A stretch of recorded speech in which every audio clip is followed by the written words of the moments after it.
On a frozen winter night, a retired Navy SEAL hears a knock that should never come.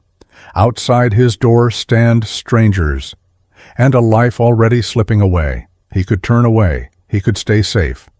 But one decision will drag him back into a battle he thought God had already ended.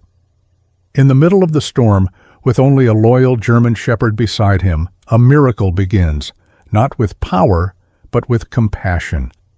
Before we begin, tell us where you're watching from, and subscribe for more stories of faith, courage, and the miracles God hides in the darkest places. Winter pressed down on Duluth like a held breath. Streets frozen, lake silent, the sky a dull steel that promised nothing but more cold. Daniel Brooks had learned to live inside silence. Not the peaceful, kind people romanticized, but the heavy, pressurized silence that followed explosions, screams, and orders shouted through radios that would never crackle again. Retirement hadn't softened it, and time hadn't erased it. Silence had simply changed shape, trading deserts and gunfire for snow, wind, and nights where sleep came only in fragments. At 45, Daniel lived in a narrow house near the edge of Duluth, close enough to Lake Superior that the cold felt personal. The place was sparse and practical by design. Nothing to decorate, nothing to tend, nothing that might ask him to stay emotionally present longer than necessary. Except the dog. The German shepherd lay near the door, awake and alert, tracking Daniel's movements without obvious attention. The animal didn't wait for commands anymore. That phase had passed years ago. What bound them now was quieter and deeper, shared instinct, shared memory, shared restraint. Daniel poured himself a cup of coffee that had gone bitter long ago and drank it anyway. Taste was irrelevant. Very little mattered these days. He had once been someone whose decisions shifted the fate of others in minutes, sometimes seconds. Now his choices were smaller and safer. Fix the broken step tomorrow, or leave it another week. Answer the phone or let it ring. Remember or forget. Remembering was always the harder option. The wind slammed against the house, rattling the windows with steady force. Daniel paused, listening not with fear but with habit. His mind cataloged the sound automatically. Direction, strength, rhythm. No engines, no voices, no immediate threat. Still, the dog's ears twitched. Daniel noticed that before he noticed anything else. "You hear something?" he murmured, not expecting a response. The shepherd rose and moved closer to the door, posture alert but controlled. That calm readiness tightened something in Daniel's chest. He told himself it was nothing. Duluth winters tested people like that. He had chosen this city because the cold was honest.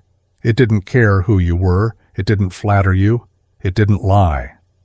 A memory surfaced without permission. A checkpoint under night vision, the world washed green, a dog at his side, stillness before chaos, the moment where everything depended on whether a door opened or stayed shut. Daniel exhaled slowly. "I'm not there anymore," he said quietly, as much to himself as to the dog. The shepherd didn't move away from the door. Then came the sound, low at first, distant enough to be mistaken for thunder or shifting ice. Daniel froze, hand tightening around the mug. His heart didn't race. It slowed, focused, the way it always did when something felt wrong. The sound came again, louder. Engines, more than one. The shepherd's body stiffened, a low vibration in its chest. Not a growl, not a bark, but a warning, meant only for Daniel. Motorcycles. In winter. In a blizzard. Daniel moved to the window and wiped frost from the glass with his sleeve. Headlights cut through the snow, beams wobbling as they fought the ice-covered road. Dark shapes followed the light, dismounting with urgency rather than aggression. He counted without meaning to. Too many. His first instinct wasn't fear. It was distance. Don't get involved. Don't open the door. You survive by learning when not to.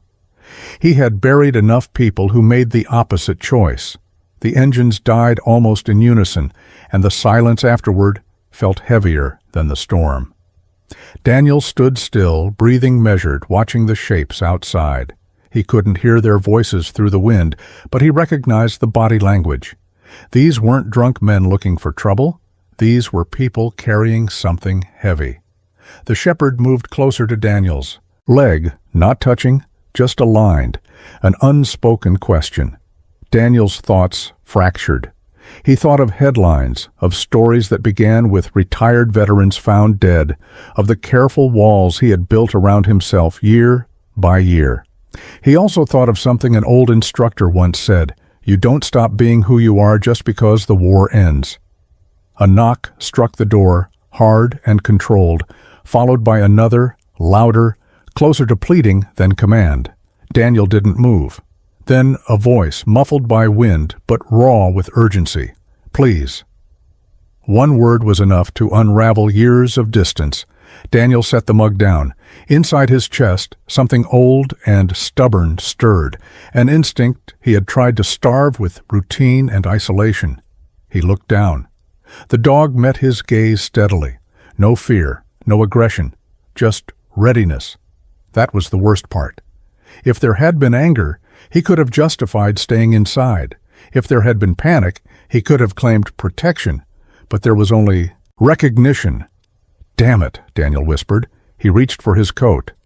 The shepherd stepped forward instantly, positioning itself beside him.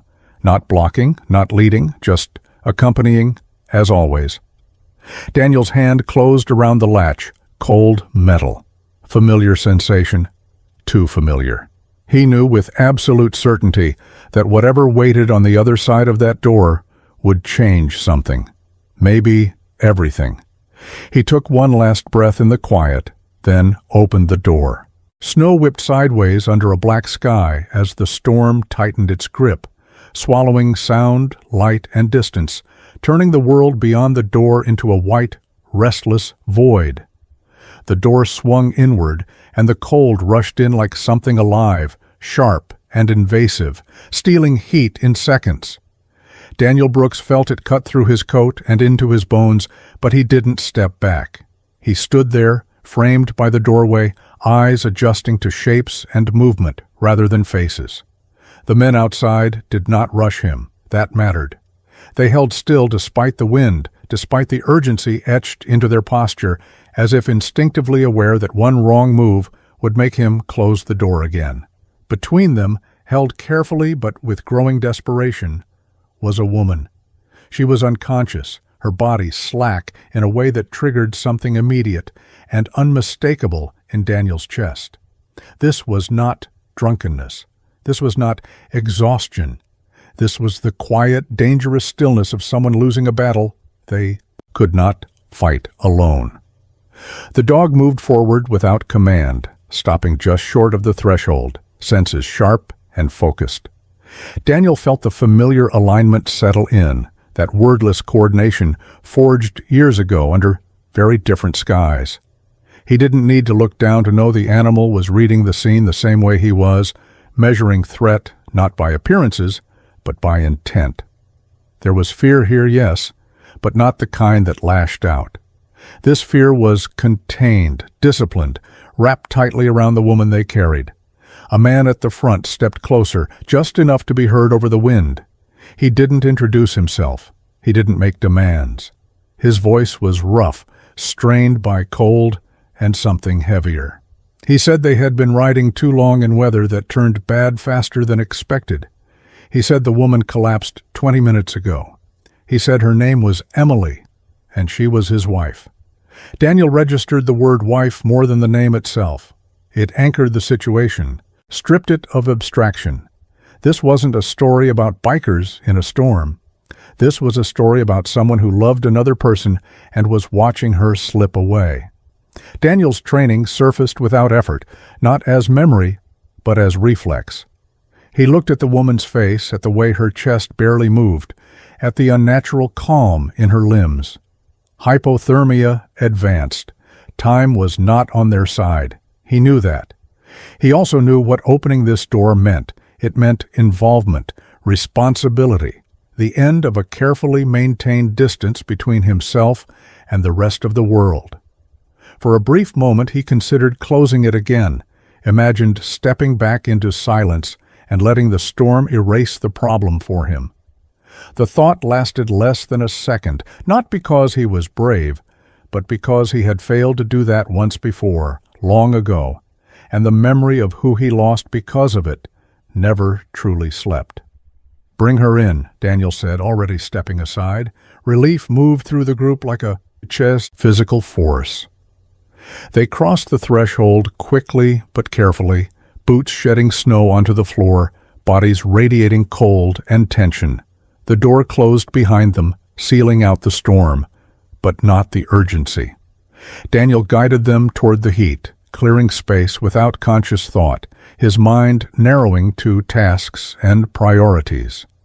The dog followed, positioning itself near Emily's side, alert but calm, a silent sentinel whose presence steadied Daniel more than he liked to admit. He focused on Emily, blocking out the others, on warming her gradually, on keeping her breathing stable, on not making the mistake that turned cold into shock. Someone knelt nearby and spoke up, a woman with the voice of someone who had once given orders in crisis. She said she used to be a nurse. She confirmed what Daniel already knew and added what he feared most. Without medication, Emily might not survive the night. Daniel felt the weight of that settle over him. He asked questions, distance to the nearest. Pharmacy, road conditions, communications. The answers came fast and bad. The storm had knocked out signals. The closest pharmacy was miles away. No one else wanted to risk the drive. No one else had to. Daniel did. The realization didn't come with drama or internal speeches. It arrived as a simple fact, the same way it always had. This was the point where things either broke or held. The man who had spoken first, the one whose wife lay unconscious on Daniel's floor, watched him with an intensity that bordered on reverence and terror. He said he would go instead. Daniel shook his head without looking up. The roads were worse than they realized. Experience mattered here. Familiarity with fear mattered. The dog's attention shifted instantly, sensing the decision before it was spoken aloud. Daniel stood, reaching for his coat again, feeling the old clarity lock into place, the kind that only came when there was no room left for hesitation. As he moved toward the door, the man stopped him. He said his name was Iron Mike. He said Daniel didn't know what this meant, what kind of people they were, what kind of trouble could follow. Daniel met his gaze then, really looked at him, and saw not a threat, but a man bracing himself for loss. Daniel told him he knew exactly what it meant. He also knew that none of it mattered if Emily didn't live. Iron Mike said nothing after that. He simply nodded and stepped aside, placing his trust in a stranger because there was nothing else left to place it in. The dog followed Daniel into the storm without hesitation, its loyalty unbroken by cold or uncertainty. As Daniel pulled the door closed behind them, sealing the house around Emily and the waiting bikers, he felt the familiar shift inside himself, the one that came when he crossed from observer to participant. He didn't know yet whether he would make it back in time. He only knew that the road ahead would not forgive mistakes, and that somewhere behind him, woman's life depended on a choice he had already made.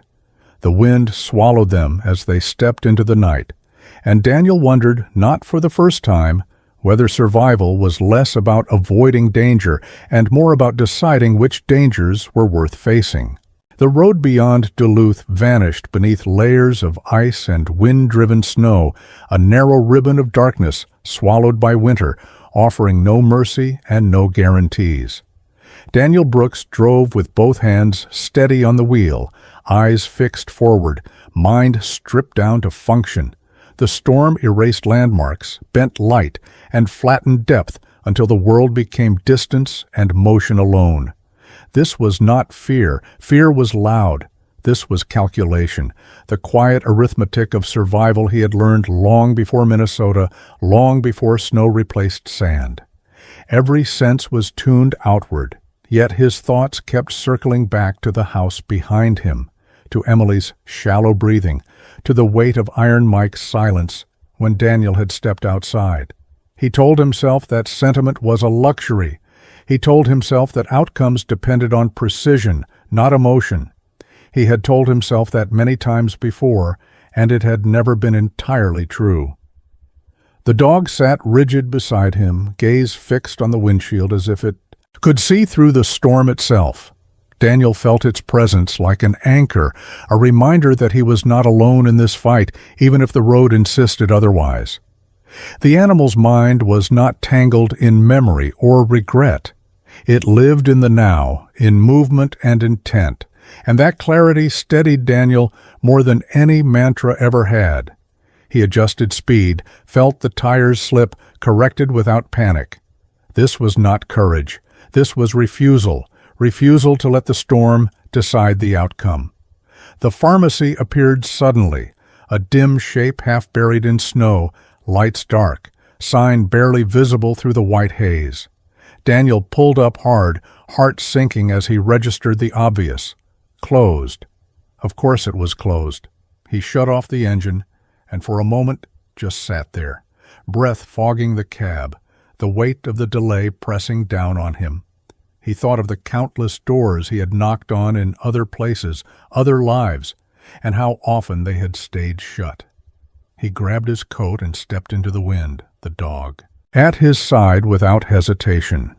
He pounded on the side door, knuckles burning, shouting over the storm until a light flickered inside. An elderly man answered, suspicion written into his posture before he spoke a word. Daniel did not argue. He did not plead. He explained concisely, clinically, the way he had learned to when time mattered more than persuasion. Hypothermia. A woman. Hours, not days. The man hesitated, trapped between habit and conscience, and Daniel felt the familiar frustration rise. He had seen this pause before, this moment where someone weighed rules against lives. Daniel said one thing then, quietly, not as an appeal, but as a statement of fact. She would die without help, and that truth would belong to everyone who chose to turn away. Something shifted. The door opened wider. The man disappeared inside and returned with medication, hands trembling as he passed it over.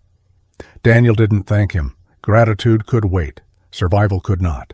He turned back into the storm immediately, the weight of the small package in his pocket feeling heavier than it should have. The drive back was worse. The storm had intensified, visibility collapsing to almost nothing. The road betrayed him once, the car sliding sideways toward a snowbank before traction returned. Daniel's heart slammed once, hard, then settled. He had been closer to death than this. That didn't make him reckless. It made him stubborn.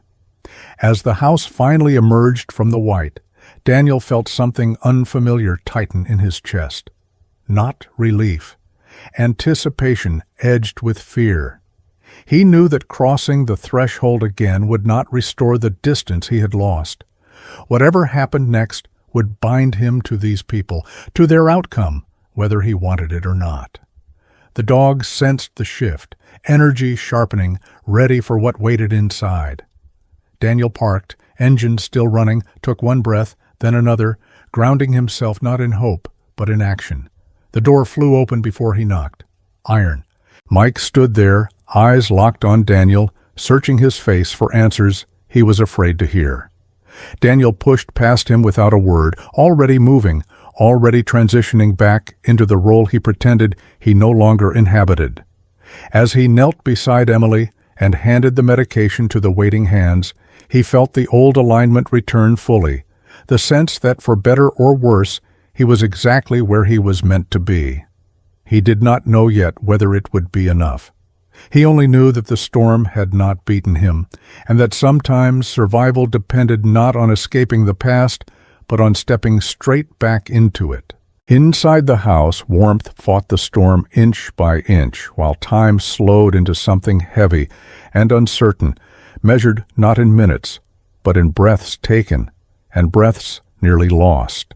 Daniel Brooks knelt beside Emily as the door shut behind him, sealing out the wind but not the urgency, and for a brief moment the room seemed to tilt, exhaustion catching up to him now that movement had stopped. He pushed it aside immediately. Fatigue was a distraction, and distraction killed people. He handed the medication over without ceremony, watching Rosie work with practiced efficiency, her movements calm but tight with pressure, the way someone moved when they understood exactly how small the margin for error truly was. Daniel focused on Emily's breathing, on the faint rise and fall of her chest, on the fragile line between improvement and collapse. He had seen this line before in places where help came too late, and the memory pressed against him now, uninvited and relentless. He forced himself to stay present, to anchor himself in the now, in what could still be done rather than what had already been lost elsewhere. The dog settled near Emily's side, alert but quiet, its attention fixed not on the bikers moving restlessly around the room, but on the woman herself. Daniel felt a strange pull at that. The way the animal's focus seemed almost protective, as if it understood the gravity of the moment without needing explanation. He wondered briefly if the dog recognized the same stillness he did, that dangerous calm that came when a body was running out of ways to fight. He pushed the thought away. Wondering why things happened had never saved anyone. Acting sometimes did. Iron Mike hovered just outside Daniel's immediate space, close enough to see, far enough not to interfere. The man's composure was cracking in small, almost invisible ways. The tension in his jaw, the way his hands clenched and unclenched without purpose, the effort it took for him to stay silent. Daniel noticed all of it without comment. He understood that kind of restraint intimately. It was what happened when you were used to being the one in control and suddenly had nothing to offer but hope. Daniel didn't reassure him. He didn't offer platitudes. He had learned long ago that words spoken too early could do more harm than good. As the medication took effect, changes came slowly, almost imperceptibly. A steadier rhythm to Emily's breathing, a faint return of color. Signs that meant everything and nothing at the same time. Daniel stayed still, monitoring, resisting the urge to rush the process. Hypothermia recovery punished impatience. He knew that intellectually, but knowledge didn't quiet the part of him that wanted resolution, that wanted a clear outcome to justify the risk he had taken. He caught himself then, recognizing the familiar pattern.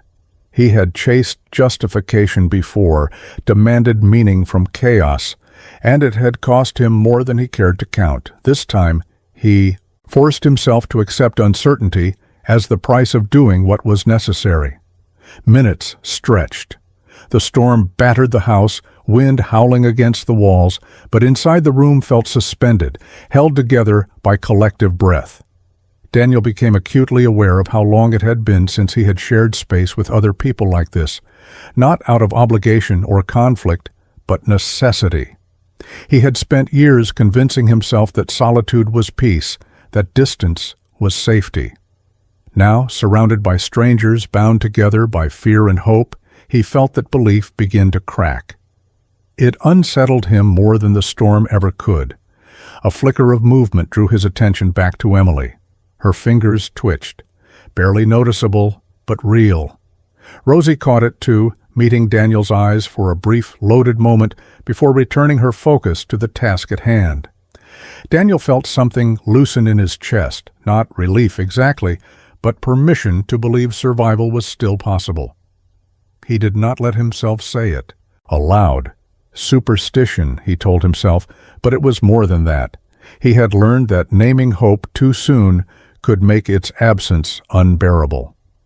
Iron Mike dropped to one knee without realizing it, the movement instinctive, stripped of pride or performance.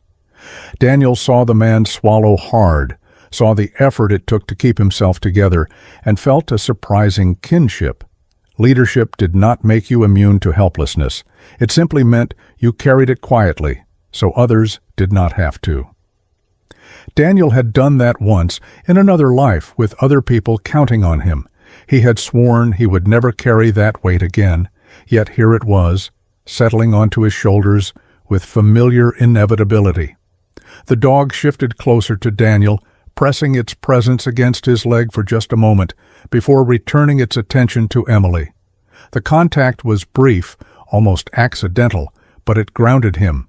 The animal had followed him through deserts and ruin, through orders given and orders questioned, through the long aftermath when the world expected him to become someone else. It was here now, not because it had been told to be, but because it chose to be. Daniel realized then that he had never truly been as alone as he believed. He had simply narrowed his definition of connection until it no longer frightened him. Hours passed in fragments. The storm outside began to lose its sharpest edge, wind easing slightly, snow falling heavier but straighter. Inside, Emily's condition stabilized enough to allow cautious optimism, not certainty, never certainty. Daniel finally allowed himself to sit back on his heels, muscles protesting as the tension ebbed. He felt the weight of what he had done settle into him, not as regret, but as consequence. There would be no clean return to the life he had before tonight. He had opened a door, literally and otherwise, and doors once opened did not easily close again. Iron Mike spoke then, quietly, thanking him in a voice that carried more than words could hold. Daniel nodded, but did not answer. Gratitude made him uncomfortable. It implied expectation, and expectation was dangerous. He had not done this to be thanked. He had done it because the alternative would have followed him for the rest of his life, just like the others. He stood slowly, joints stiff, and looked around his house, at the unfamiliar presence of people and urgency and fragile hope filling the space he had once guarded so carefully. He felt exposed, but not weak, changed, but not broken. As dawn hinted faintly at the edges of the storm-dark sky, Daniel caught himself wondering what would happen next, not just to Emily, but to him. He had stepped back into a role he thought he had left behind, and the ease with which it returned unsettled him deeply. He did not know yet whether this night would end with survival or loss, gratitude or consequence, peace or further upheaval. He only knew that something irreversible had begun, and that whatever came after would not allow him to retreat into silence again. Morning crept in pale and uncertain as the storm loosened its grip, leaving behind a world muffled by snow and a house still holding its breath. Daniel Brooks woke in a chair he did not remember sitting down in, muscles stiff, neck aching, mind suspended between vigilance and exhaustion. For a split second he reached for a weapon that was no longer there, then reality settled in with the weight of quiet. The storm had eased, the house was still. Too still. His eyes moved instantly to where Emily lay, tracking signs of movement with the same intensity he once reserved for hostile terrain. Her breathing was steadier now, shallow but consistent, and that single fact anchored him more firmly than sleep ever could. He let out a breath he had not realized he was holding, and felt the tremor of delayed fatigue ripple through him. Survival always came with a cost. Sometimes it was paid later. The dog lifted its head and looked at him, eyes clear, posture relaxed but ready. Daniel felt a flicker of something close to gratitude. The animal had not slept either. It had remained alert through the night, not out of command but choice, guarding a woman it had met only hours before. Daniel wondered briefly if loyalty was simpler when it was unburdened by doubt.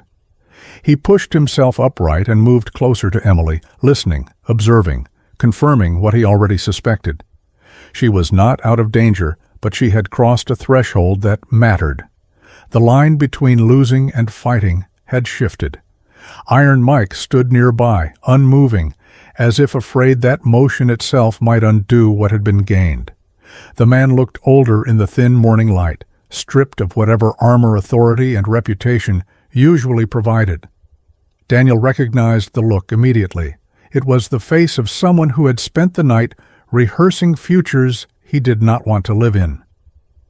Their eyes met briefly, and something unspoken passed between them, an understanding shaped by responsibility and restraint rather than words. Daniel nodded once, not reassurance, confirmation. It was enough. Rosie spoke quietly, outlining what would need to happen next. Care instructions delivered, without ceremony. Daniel listened, absorbing the information, but his thoughts kept drifting inward. With the immediate crisis easing, the noise he had held at bay all night began to return. Questions pressed in. What happens now? What have you invited into your life? What will it cost to stay involved when walking away has always been easier? He had told himself for years that detachment was survival. Now he was no longer certain where survival ended and avoidance began. Emily stirred then, a small movement that nonetheless drew every eye in the room. Her eyelids fluttered, confusion shadowing her expression as consciousness returned in fragments. Daniel stayed back, resisting the instinct to crowd her space, to control the moment. He had learned the hard way that waking into fear could undo fragile progress. Iron. Mike dropped to his knees again, this time fully aware of the movement, his composure finally fracturing as relief hit him all at once. He spoke her name softly, as if volume alone could push her back into danger. Emily focused slowly, recognition dawning, and her hand tightened weakly around his. Daniel looked away then, feeling like an intruder in a moment that did not belong to him. He told himself it was professional distance. It was not entirely a lie. The house felt different after that, lighter but also heavier in ways Daniel could not immediately name. Conversations resumed in low tones. Coffee was reheated and actually tasted this time. Someone laughed quietly, the sound tentative, as if afraid to break the fragile truce with fate. Daniel remained apart from it all, leaning against the wall, observing without fully engaging. He felt the familiar pull toward retreat, toward slipping back into the margins where nothing could reach him. But the night had altered the geometry of his life. He could feel it in the way the room no longer felt like a fortress, but a shared space marked by something earned together. Iron Mike rose eventually and approached him, movements deliberate, measured. He did not speak at first. When he did, it was not to offer thanks. He said Daniel had saved his wife's life. He said that kind of act carried weight where he came from. Daniel bristled internally at the implication, at the idea of debt or obligation attaching itself to what he had done. He cut the man off before promises could form. He said Emily mattered. He said that was the end of it. Iron Mike studied him, then nodded slowly, not in agreement, but acceptance. Daniel understood then that some cultures did not release debts so easily. He also understood that trying to refuse acknowledgement outright would only create its own tension. He let the moment pass without forcing resolution. As the morning wore on, preparations were made quietly. Emily would need to be moved once. Conditions allowed. There were calls to make, logistics to arrange. Daniel participated where necessary, then withdrew again, his energy draining in waves. He found himself watching the dog more than the people, noticing how it moved freely among them, unbothered by labels or history. The animal accepted their presence without judgment, responding only to what was real and immediate. Daniel envied that simplicity. Humans complicated everything with stories about who they were supposed to be. By midday, the house was calm in a way that felt almost foreign. The storm had left the world altered, reshaped by snow and silence. Daniel stood at the window, staring out at the pale expanse, and felt a quiet dread settle in his chest. This was the moment he usually fled. After, when the adrenaline faded and consequences remained. He thought of the years he had spent perfecting exits, convincing himself that disappearing was a form of control. Tonight had proven otherwise. Control had come not from distance but from presence, from choosing to stay when leaving would have been simpler. Iron Mike approached again, this time with intention sharpened into resolve. He said they would leave soon. He said this was not the end.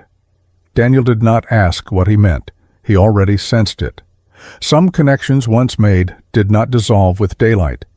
He felt the familiar urge to resist, to push back against whatever claim the night might have placed on him. But he was too tired to fight shadows, too honest now to pretend the door could be closed again without consequence. He simply nodded, accepting uncertainty as the price of doing what he had done. As the bikers prepared to depart, engines remaining silent out of respect for the fragile quiet inside the house, Daniel felt a strange pull of anticipation mixed with unease. He did not know what form the aftermath would take. He only knew that the night had created a thread between him and the world he had abandoned, and that thread was stronger than he wanted to admit. The dog moved to his side again, pressing close for a brief moment before looking toward the door, as if sensing departure before it happened. Daniel rested a hand against its neck, grounding himself in the simple truth that some bonds endured no matter how much you tried to outrun them. When Iron Mike finally stepped out into the snow, pausing at the threshold to look back once more, Daniel felt the weight of unfinished business settle fully into place. There was no threat in that look, no promise spoken aloud, but there was intention, and intention carried momentum. As the door closed behind them and the house returned to quiet, Daniel realized that silence no longer felt the same. It was not empty. It was waiting. And for the first time in a very long while, Daniel Brooks was not certain whether he wanted to keep running from what might come next. 3 days later, winter held the city in a brittle calm, the sky pale and watchful, the snow untouched, as if the storm itself were waiting to see what would happen next. Daniel Brooks had almost convinced himself that it was over. The house had returned to its familiar stillness, the kind that settled into walls and floors and made time feel suspended again. Emily was gone now, taken carefully and quietly once the roads allowed, the bikers leaving with a restraint that felt deliberate, respectful. No engines roared, no promises were spoken. They had thanked him, some with words, some only with a nod, and then they had disappeared back into the white. Daniel had told himself that was the natural ending, a moment of intervention followed by distance restored. That was how these things were supposed to work. You helped, then you stepped back. You survived by not letting events root themselves too deeply. Yet something had shifted. He felt it in the way silence no longer felt neutral. It pressed differently now, not empty, but expectant, like a pause that had not yet resolved into its next note. Daniel went through his routines anyway. He fixed the broken step. He shoveled snow that did not truly need shoveling. He drank his coffee hot this time and noticed the taste without meaning to. The dog stayed close, moving with an attentiveness that felt subtly changed, as if it too sensed that the world had not finished with them. Daniel told himself he was projecting. He had done enough of that in his life. The sound came shortly after noon. At first it was faint, so distant it blended with the wind moving across the lake. Daniel froze mid-motion, shovel still in his hands, every muscle tightening. His heart did not speed up. It slowed, calibrating. He had heard this sound in too many contexts to mistake it. The dog's head lifted instantly, ears angling forward, body aligning toward the road. Daniel's stomach tightened, not with fear but with recognition. Engines! Many of them. The sound grew steadily, rolling closer, layering over itself until the air itself seemed to vibrate. He stood still, listening, counting without realizing he was doing it. The number quickly exceeded reason. This was not coincidence. This was not a handful of riders passing through town. This was intention, made audible. Daniel felt the old instinct rise, the one that evaluated threat first and meaning second.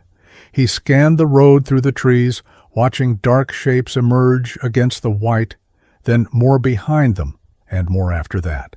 Motorcycles filled the street, lining up with a precision that spoke of coordination rather than chaos. They did not race. They did not rev. They arrived like something ceremonial, deliberate, unavoidable. Daniel set the shovel aside, slowly. He told himself again that this was not his problem, that whatever this was had nothing to do with him. He had helped once. He owed nothing further. Yet his body did not believe the story his mind was telling. His chest tightened with a familiar mix of readiness and unease. The dog moved to his side, pressing close, not alarmed but alert, sharing the same assessment. This was not danger, not yet, but it was not nothing. The first riders dismounted and waited. Then more. Then rows of them spreading out with careful spacing, filling the street, the yard, the neighboring lots. Daniel had the irrational thought that the snow itself seemed to retreat under their presence, as if the ground understood it was about to be repurposed. He felt suddenly, acutely visible. There was no hiding now, no pretending that the night 3 days ago had been an isolated event. Whatever debt he had tried to deny had not dissolved. It had compounded. A familiar figure stepped forward from the front of the formation. Iron Mike moved with the same measured control Daniel remembered, but something about him had changed. The weight he carried now was not fear but resolve. He did not shout. He did not gesture dramatically. He simply stopped at the edge of Daniel's property and waited, as if crossing that invisible boundary required permission. That small detail unsettled Daniel more than any show of force could have. Respect, when offered deliberately, carried its own kind of pressure. Daniel walked forward before he could reconsider, the dog matching his pace. He stopped several steps short of Iron Mike, maintaining distance without retreating. For a long moment, neither of them spoke. The silence stretched, heavy with everything that had gone unsaid the night Emily nearly died. Daniel realized then that this was the moment he had been bracing for since the door closed behind them 3 days earlier. After. Consequence. The part of the story where actions echoed outward whether you wanted them to or not. Iron Mike finally spoke, his voice carrying easily in the cold air. He said Emily was alive. He said she was recovering. He said she remembered Daniel's face when she woke, even through the fog of hypothermia, and that mattered more than Daniel was comfortable hearing. Daniel nodded once, absorbing the information without comment. Relief touched him briefly, then receded. Survival was good. It was also only the beginning of whatever this was becoming. Iron Mike continued, explaining without apology that word traveled fast among his people, that when someone saved a life the way Daniel had, without asking who or why, it created a ripple that did not stop easily. Daniel felt irritation spark, quickly followed by something closer to dread. He had not wanted recognition. He had wanted resolution. He told Iron Mike he did not need this, whatever this was. He gestured vaguely at the sea of motorcycles, now stretching farther than he could see. Iron Mike listened, then shook his head once, slow and certain. He said this was not about need. It was about acknowledgement, about balance, about ensuring that an act like Daniel's did not vanish into silence as if it had never happened. The words landed harder than Daniel expected. Vanish into silence. He had spent years trying to do exactly that, to reduce his own actions, his own history, into something small enough to carry alone. He realized then that this gathering was not a threat to his isolation. It was a challenge to it, a refusal by the world to let him pretend he was done being part of it. More riders began dismounting, some carrying tools, others supplies, all moving with purpose. Daniel felt a surge of unease as he watched them spread out, assessing his property with eyes trained to fix, build, reinforce. He stepped forward sharply and told Iron Mike to stop them. This was his home. He had not agreed to anything beyond helping Emily. Iron Mike met his gaze without flinching and said quietly that no one was there to take anything from him. They were there to give something back. Daniel almost laughed at that. He told Iron Mike he did not want charity. The word tasted bitter. Iron Mike corrected him gently. He said this was not charity. This was gratitude, and gratitude once earned was not optional in their world. Daniel felt the ground shift under him, not physically but internally. He had spent his life operating under hierarchies of command and consequence, worlds where debts were clear and finite. This was different. This was communal, open-ended. He did not know how to navigate it without either surrendering or lashing out. He stood there, caught between instinct and exhaustion, as the sound of engines faded and was replaced by quiet coordination. The dog leaned into his leg again, steady, present, reminding him that resistance was not always strength. As Iron Mike turned to signal the others, Daniel caught a glimpse of movement farther down the road, more headlights cresting the rise, more bikes arriving in an unbroken stream. The scale of it finally registered, sending a chill through him that had nothing to do with winter. This was bigger than a thank you, bigger than a visit. Whatever he had stepped into that night was still unfolding, and it was not finished revealing its shape.